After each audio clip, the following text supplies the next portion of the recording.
ሳይቶሜጋሎቫይረስ ዝበሃል ኣብ ጥንሲ ክሕዘክን ድኽእል ቫይረስ ካበይ ይመጽእ እንታይ ክገብር ይኽእል ኣብ ነፍስኽን ንቆልዓኽ እንታይ ዓይነት ሽግር ከምጻልዩ ይኽእል ሎምዓንቲ ብዛዕባኡ ክዛረበ ከመይ ቅድሚኹም ኣሕዋተይ ትምህርትና ንቐጽል CMV ቫይረስ እዚ ሳይቶሜጋሎቫይረስ ዝበሃል ኣብ ጥንሲ ወላ ከይሓዝካ ክሕዘካ ድኽእል ወላ ጥንሲ ሒዝካ ከለኻ እውን ክሕዘካ ድኽእል ኣብ ድበዝሕ ሰብ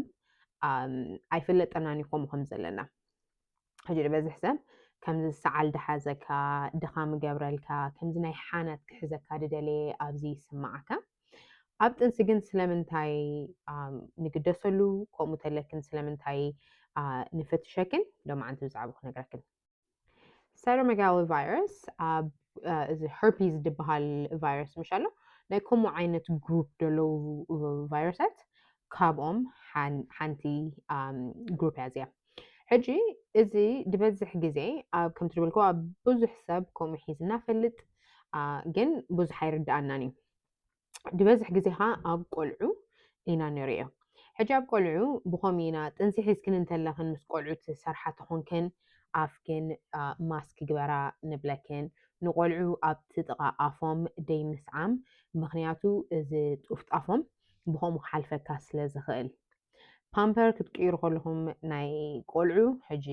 ናይ ካልኣይ ቆልዓ ተኾይኑ ሳልሳይ ራብዓይ ፓምፐር ክትቅይራ ከለኽን ምስ ቀየርክን ኢድክን ጽቡቕ ጌርክን ክትሕፀባ ከም ዘለክን ምክንያቱ ጽቡቕ ጌርካ ተሓፂብካዮ እቲ ቆልዓ ከምኡ ተጸኒሑ ክሓልፈካ ከሎ ኣብ ሕማም ከብፅሓክን ስለ ዝኽእል ካብ ኣዴኻ ናብ ቆልዓ ብፀባ ክተጥብዋ ከለኽን ጡብ ክተጥብዋ ከለኽን ብደም ወይ ከዓ ሓንሳብ ካብ እቲ ናትክን ፓርትነር ሰብኡ ይኹን ድዮም ክትራኸብ ከለኻ ምሻሎ እቲ ሴክስ ንብሎ ብኸምኡ እውን በቲ ሲመን ንብሎ ፍረ ወዲ ብኸምኡ ክመሓላለፍ ይኽእል እዩ ናይ ኣዋልድ ከዓ በቲ ቫጂናል ዲስቻርጅ ንብሎ ካብቲ ድወፅእ ምሻሎ ካብ ርሕምኻ ነፍሲ ነቲ ንዕኡ ከፀሪሉ ደውፆ ነብስና ብኸምኡ እውን ክመሓላለፍ ይኽእል እዩ ከምዚ ዓይነት ቫይረስ ከምዚ ዓይነት ከመይ ከም ዘለክን ብምንታይ ይፈልጡ ክልተ ዓይነት ኣሎ ቅድሚ ሕጂ ሒዝክን ደይፈልጥ ነይሩ ተኾይኑ ኣብ ጥንሲ እንታይ ሒዝክን እሞኻ ኣብቲ ናይ መጀመርታ ትራይመስተር ንብሎ ሕጂ ጥንሲ ኣብ 3 ኢና ግሩፕ ንገብሮ ካብ ሓደ ወርሒ ስጋብ 3 ወርሒ ደሎ ፈርስት ትራይመስተር ይበሃል ናይ መጀመርታ ትራይመስተር ናይ መጀመርታ 3 ወርሒ ካብ 4 ወርሒ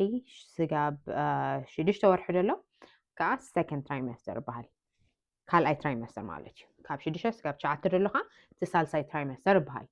ሕጂ ኣብቲ ናይ መጀመርታ ትራይመስተር ከምዚ ዓይነት እንታይ ሒዝክን እቲ ድመጽእ ሳዕቤ ናብ ቆልዓ ቁሩብ ልዕል ብል ማለት እዩ ቅድሚ ሕጂ ሒዝክን ይፈልጥ ነይሩ ተትኸውን ግን እቲ ሪስክ ብዙሕ ኣይኮነን ሕጂ ብኸመይ ንፈልጥ እቲ IgG ዝበሃል ኣሎ IgG ማለት ኢሚዩኒቲ ማለት እዩ እቲ IgM ከዓ ኢንፌክሽን ይበሃል ሕጂ ክልቲኡ ክንገብሮ ከለና እዛ IgG ፖዚቲቭ ተጸኒሓ እንታይ ይነግረና ኣሎ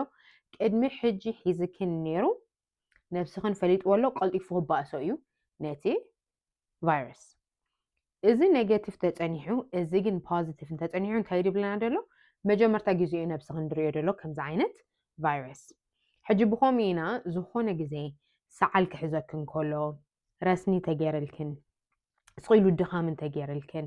ኣብ ሳትክን ከምዚ ሓናት ክሕዘክን ተረዲእክን ቅልጥፍ ኢልክን ናብ ዶክተር ክንተዛረባ ጥንሲ ሒዝክን ተለኽን ንብለክን ከምዚ ዓይነት ከይህልወክን ምእንታን እቲ ደድሊ ኦልትራሳውንድ እቲ ደድሊ ደም መርመራ እቲ ደድሊ ፎሎ ኣፕ ምስ ሓረስክን ንግበር ክንገብረልክን ንብለክን ብኸምዚ ከምዚ ዓይነት ቫይረስ ከይከውን ድበዝሕ ግዜ ሰዓል ኮይኑ ዝጸንሕ ከምዚ ኖርማል ሰዓል ከምዚ ተኾይኑ ግን እቲ ደድሊ ኢንቨስቲጌሽን ክንገብር እቲ ደድሊ መርመራ ክንገብር ማለት እዩ ሕጂ እቲ ሲምፕቶም ኣብ ቆልዑ ንሪኦ ድበዝሕ ግዜ ሓቅታይሽ ወላ ሓንቲ ኣይንሪእን ኢና ግን ነቶም ቆልዑ ዓይኖም ከይትንከፍ እቲ እዝኖም ከይትንከፍ መርመራ ንገብረሎም ማለት እዩ ሓንሳብ ከዓ ይደቁ እቶም ቆልዑ ኣብ ጥንሲ ክደቁ ይኽእሉ እዮም ምክንያቱ እቲ ሕማም እቲ ኢንፌክሽን ኣብ ነፍሲ ስለ ዘሎ ነፍስና ስለ ድበኣሶ ደሎ እቶም ቆልዑ ክደቁ ይኽእሉ እዮም ኣብ ጥንሲ ማለት እዩ። እዚ small for gestational age ንብሎም ማለት እዩ። ኣብ ክንዲ ሕጂ 19 ሰሙን ጌርክን እንተለኽን ኣብ ክንዲ ናይ 19 ሰሙን ሚዛን ድህልዎም ቁሩብ 17 ሰሙን ገለ ኮይኖም ይፀንሑ ማለት እዩ። በቲ ሚዛኖም ክንሪኦ ከለና በቲ ኦልትራሳውንድ ሓንሳብ እቲ ፀሊም ከብዲ ዝበሃል ስፕሊን ትበሃል ኣላ ኣብቲ ልዕሊ ኩሊት ደላ ኦርገን እሳ እውን ክትገጅፍ ትኽእል እያ። እዚ ሕጂ ነብስና ብዙሕ ስለ ዝበኣስ ደሎ ከምኡ ሓንሳብ ተርኢ ክኸውን እዩ ማለት ኣይኮነን፣ ከምኡ ግን ክኸውን ይኽእል እዩ።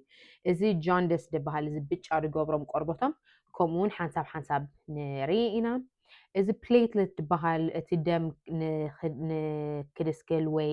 ደም ተፈሲስዎም ምእንታን ብዙሕ ከይፈሶም ቁስሊ ዝፈጠር ነገር እውን እሱ እውን ክትሕት ይኽእል እዩ። ኤክስትሪም ኬስስ ኤክስትሪም ማለተይ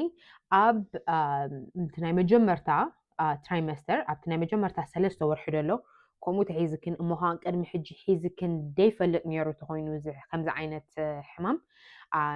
ሓንሳብ እቲ ርእሲ ናይ ቆልዓ ይንእስ ማለት እዩ። ብጣዕሚ ይደቅቕ። ሕጂ ኣብ ክንዲ ከቢብ ከምዚ ድኸውን ትርእሶም ከምዚ ውሽጢ ከምዚ ጥንቡቕ ዝበለ ዓይነት ርእሶም ክኸውን ይኽእል ሓንሳብ ከ ኣብቲ ውሽጢ ርእሶም ኣብቲ ኢንተርክሬኒያል ኣብቲ ውሽጢ ሓንጎል ዘሎ ዓፅሚ ካልሲፊኬሽን ይበሃል ከምዚ ይረጉድ ማለት እዩ። እሱ ሕጂ እሱ ተረጊዱ ነቲ ሓንጎሎም ክደፍኦ ይጅምር። ከምኡ ተኮይኑ ከዓ እዚ ሲዥር ዝበሃል መፅኡ ከምዚ ደብድቖም ሓንሳብ ከምዚ ድንቃስ ከምዚ ኢሎም ከምዚ ዝገብሮም ነብሶም ይሻሉ ይወድቁ ከምኡ እውን ክገበር ይኽእል እዩ። ከምዚ ዓይነት ቫይረስ ነቲ መትኒ ነቲ ነርቨስ ሲስተም ሴንትራል ነርቨስ ሲስተም ንብሎ ካብ ሓንጎልና ናብ ነብስና ደኺዶ ኣብ ሕቆና ዘሎ ምሻሎ መትንታት ንዕኡን ክትንክፎ ይኽእል እዩ። ብኸምኡ ዓይኖምን እዝኖምን ክትንከፍ ድኽእል። እዚ ክብል ከለኹ ግን ኣብ ከምኡ ክኸውን እዩ ማለተይ ደይኮንኩ ሓንሳብ እዚ ሪስክ ኣሎ ናይ ከምዚ ዓይነት ኢንፌክሽን። ከምዚ እንተሎ ከዓ እቲ መትኒ እንተተተንኪፉ እቲ ዲቨሎፕመንታል ዲሌይ ንብሎ ክንርኢ ንጅምር። እግሮም ንምትካል ይድንግዩ፣ ሓንሳብ ንምዝራብ ይድንግዩ፣ ሓንሳብ እቲ ሶሻላይዜሽን ንብሎ ተዛሪብካዮም ዝሰምዑ ተዛሪብካዮም ድምልሱ ገለ እሱ እውን ቁሩብ የትሕት ማለት እዩ። ሕጂ ከምዚ ኣለክን እንተ ኢሎምኽን ኣብ ሰዓትክን እቲ ኦልትራሳውንድ ምግባር ኣብ ሰዓትክን ምስ ሓረስክን ቆልዑ ኣብቲ ማይልስቶን ንብሎ ኣፖይንትመንታት ኣብ ሰሙን ኣብ 6 ሰሙን ኣብ ዓመት ምኻድ ቫክሲኔሽን እውን ምውሳድ እቲ ክታበት ምክንያቱ ከምዚ ዓይነት ኢንፌክሽን እንተለዎም ቆልዑ ኦልሬዲ እቲ ናቶም ነርቨስ ሲስተም እቲ ናቶም መትንታት ብከምዚ ክጥቃዕ ስለ ዝኽእል ካልእ ዓይነት ቫይረስ ሕማም ክሕዞም ከሎ እሞ ከዓ መከላኸሊ ነቲ ቫይረሳት ተደይሂብናዮም እቲ ክታበት ካብቲ ማኔጅ ክንገብሮ ንኽእል ዓቐን ክህሰዩ ስለ ዝኽእሉ ብኸምኡ ኢና ኣብ ሰዓትክን ክታበት ውሰዳ ንብለክን። ሕጂ ኣብ ሳመሪ ቆልዑ ፓምፐር ገለ ክትቀይራ ከለኽን ምስ ቀየርክን ወይ ግላቭ ምስ ቆልዑ ትሰርሓ ትኾንክን